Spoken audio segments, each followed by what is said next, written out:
Welcome to another episode of the Generational Leadership Podcast for part of this INC network and the pillar here for young leaders coming through our movement. And we're honoured to have a great guest and friend of ours, Josh Bull, who's planning a church in Melbourne. Hey, here we are, man. It's good to be with you. Society Church. It's very cool. And the story has been very inspiring, hearing what God is doing. So we're going to jump in and ask plenty of questions. Yeah.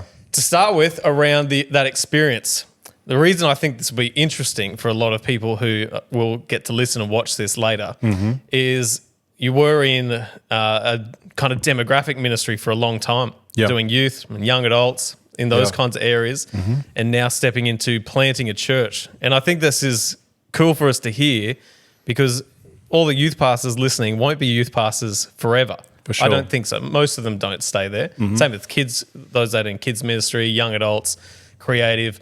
Like often there is that call into leading a church or planting. And as a movement, INC is a church planting movement. And we want to see more of that happening. So to hear your insight on how that transition's gone, what have you learned, what could we be prepared for would be fascinating. So can you give us, just to start with, a bit of a snapshot of how the church planting in Melbourne, Society Church, is going at the moment? What are you doing? Yeah, it's firstly great to be with you, and you're a great friend and got a lot of love for the Highlands crew, and excited to be here. And I just, from the top, man, learning lots of lessons every day. And to anyone out there, I think youth pastors, next generation leaders are heroes, and got a lot of love for this crew, a part of this conversation. But to give a quick snapshot of life for us, I'm married to my best friend Taylor, high school sweetheart. Wow. We have two little boys, about to be both 5 and 3.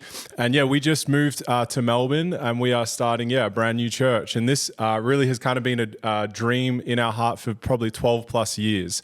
And you saw our life. We spent about 8 years in America, part of a church called New Spring, and got the privilege of leading both the youth and young adult ministries across 14 different cities, and had the time of our life. But our whole time during that had this dream to one day start a brand new church. And so in conversation with like our leadership over there and key figures in our life, and really praying and discerning, felt like over the last couple of years, God making it clear to return to Australia and birth a brand new church in Melbourne. And so, man, there's so many lessons in this, and it's absolutely completely changing different paradigms and all of the natures that we can get into the specifics in a moment. But I just simply say every chapter of my life I have viewed the simplicity of being a sower, and I believe in reaping. And I think I'm living now in a chapter of my life that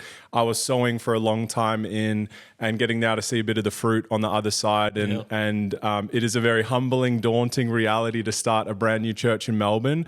But I'm very confident that this is God's doing, not just my doing by my own doing. Yeah.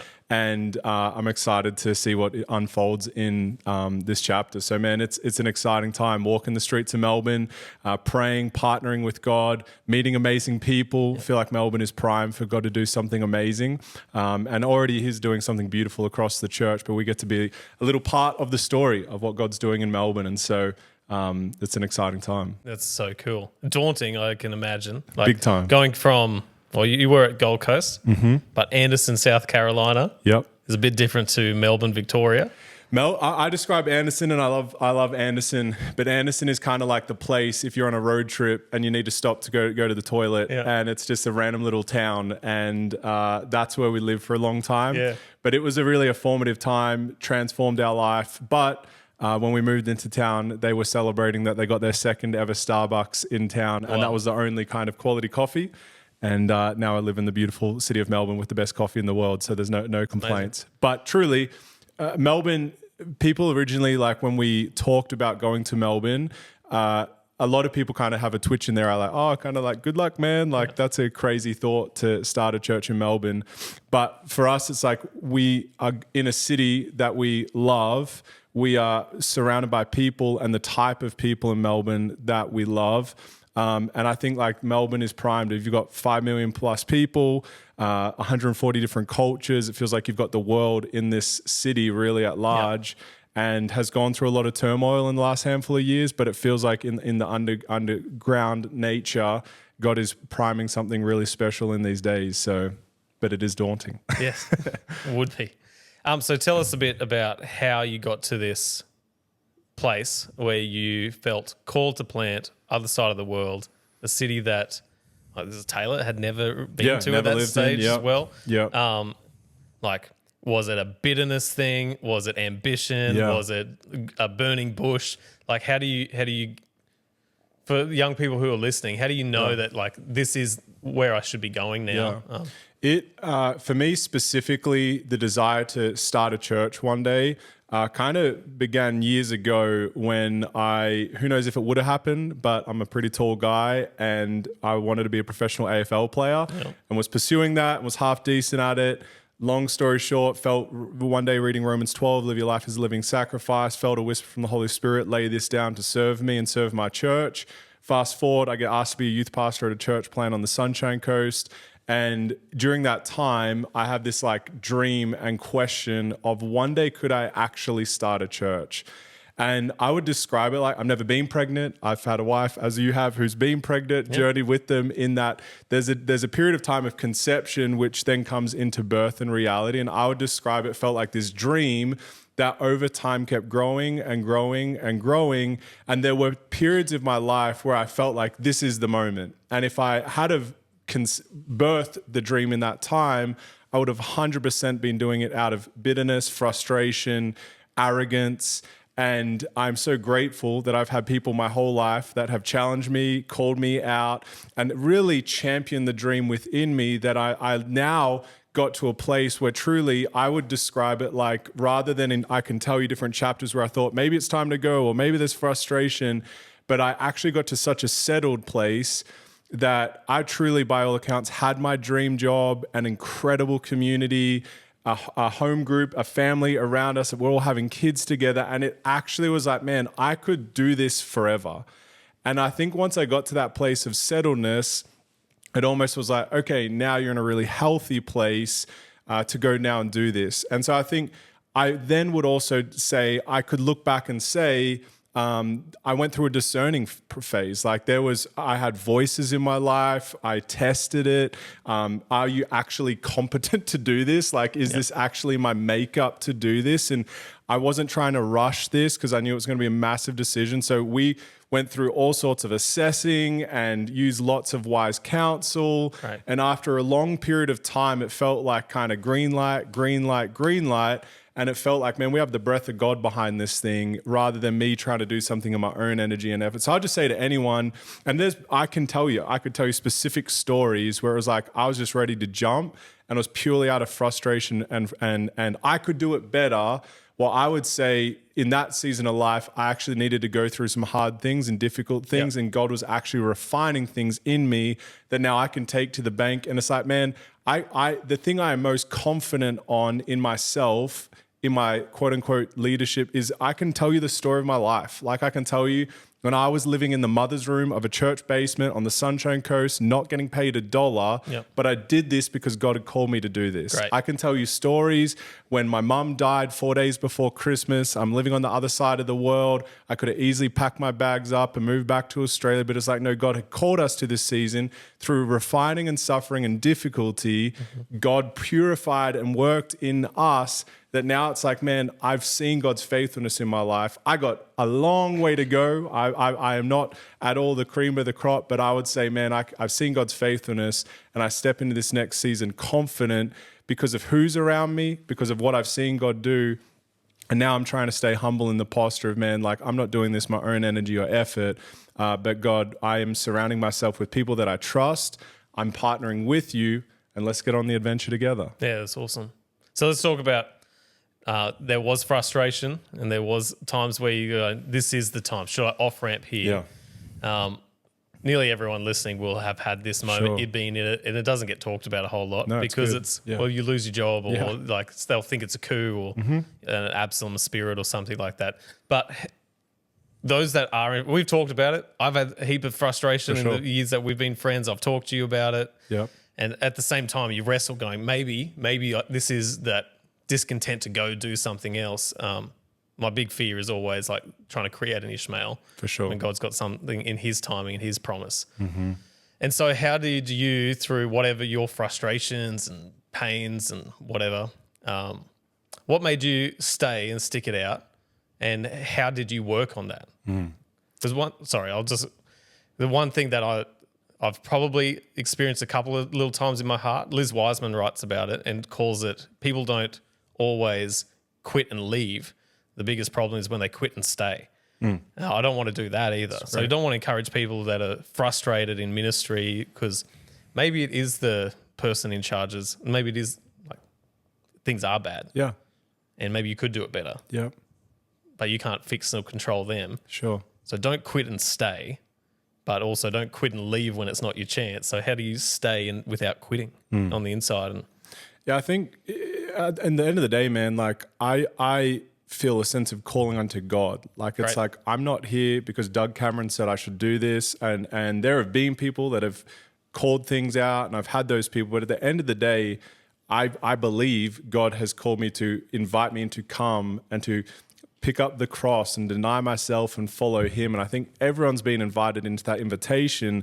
And so really that's a denial unto self. And so God is going to position us in times of difficulty, refining, frustration, and it's actually for our good. Mm-hmm. And I think as younger leaders, we need to recognize, one, we don't know the weight of leadership that, quote unquote, the up figures in our life carry. Like I think I now sit in a new seat and it's like, man, it's a crazy place in this altitude, you know what I mean? Yep. But I think God positions you, and it's like not everything is as doom as gloom as you think it is. Just because you don't get an approval for a budget or you don't get an approval for an idea, well, I'll just challenge you. I'm like, is that pride in your heart? Like it's not, you're in this quote unquote horrible, toxic environment.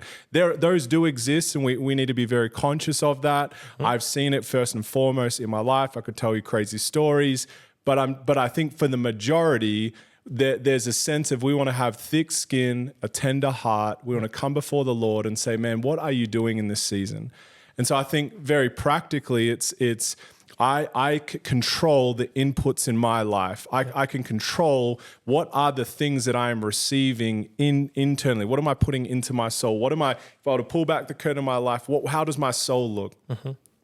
One of the most challenging conversations I ever had, I was in a high level role at my New Spring, had staff that I was leading, big responsibility, people breathing down my neck for certain decisions to make.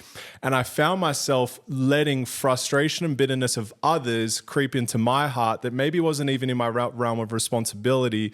And I let it over time fester. Yep. And I one day sat down with one of the elders of the church and just said, hey, I got to be honest with you. Like, this is what's in my heart. And we had this pretty brutal, honest conversation. And he looked me in my eyes and he said, Josh, I am so thankful for you telling me this. But can I ask you, have you put this through the refining fire of prayer before you brought it to me? And I knew in that moment I hadn't. I just had this angst. I'm like, I got to get this to you. Yep. I want to confront you. I want to challenge you on this. And I think ever since that moment, man, it's like any aspect, I'm like, whether it's, I need to confront something here. There's something going on here. I'm like, am I coming before the Lord first? And out of that place, it positions your heart of, I see, man, you are made in the image of God. And I'm positioned by the grace of God in whatever role it is. And we look at old David and we see him, Saul's throwing spears at him. He's in the court, like all sorts of things. And God uses every season for a purpose. And so I think, one, we just got to get a really great perspective on things. Like, don't zoom in on the negativity. Fix our eyes. Like, I think assumption, like we want to always assume the best. Like, it's one of the simplest, greatest principles in life. But it's like, if we're consistently thinking the worst, man, this person's out to get me, man, you're going to live in a horrible place. And I think the quicker you can get the maturity to come before the Lord and say, man, in all things, I'm bringing this before you. Great. And I think out of time, you'll watch your life is so much more joy-filled. And I think, and you would, I'm sure, experience this too. Like, the more you're in the game longer, it's like you can live it. And my wife will call it out in me all the time. Yeah, it's like, you are annoyed. Like, she's like, you're frustrating to be around because there's like this stress oozing off you. Yeah. And it's like, man, I'm picking up things I don't need to carry. Yeah. And so whatever the scale of leadership that you're on, man, enjoy your life. Like if you're a youth pastor, be a phenomenal youth pastor. You're not the senior pastor, so stop acting like you are. Yeah. You know what I mean? And show some grace and love for those around you. Oh, for sure. And times that I've gone through it and had hindsight and looked back in a good perspective, in a better like mind frame, and I've done this with other people, you start realizing I really narrowed my focus in on 3 or 4 pain points, and they were painful. Sure. But man, there was 100 things I was absolutely released to do well.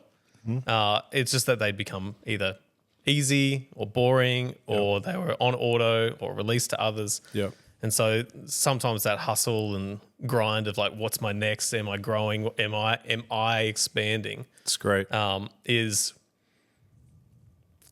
There is an unhealthy ambition that can creep into ministry. Yeah. And it's easy to then pinpoint, here are 3 things or 4, 5, 10 things, when it's like, man, I have a youth ministry and I could be just sowing in. I could just be going hanging out with teenagers right now and that bringing the kingdom of God into their life. But I'm a bit ticked off that, my Nintendo Switch budget got like slashed or whatever it might be. Yeah. So. And I think like very practically, man, is like, do you have a good eye? Like, or do you have a bad doom and gloom eye? Yeah. Like, it's like, do you look at life through like, man, the joy of the Lord is my strength. You are with me. What a joy to wake up. I got breath in my lungs. I got people to steward. I might have 10 kids in this youth ministry, but thank the Lord that he would entrust these people to me. Yeah. And I think living in a place of humility and joy and gratitude, and then all of a sudden it's like, I would just encourage anyone, like with conflict resolution, is like, keep short accounts. Like if there's something, man, you can address it. Like don't feel like you have to walk around and let it fester over time, and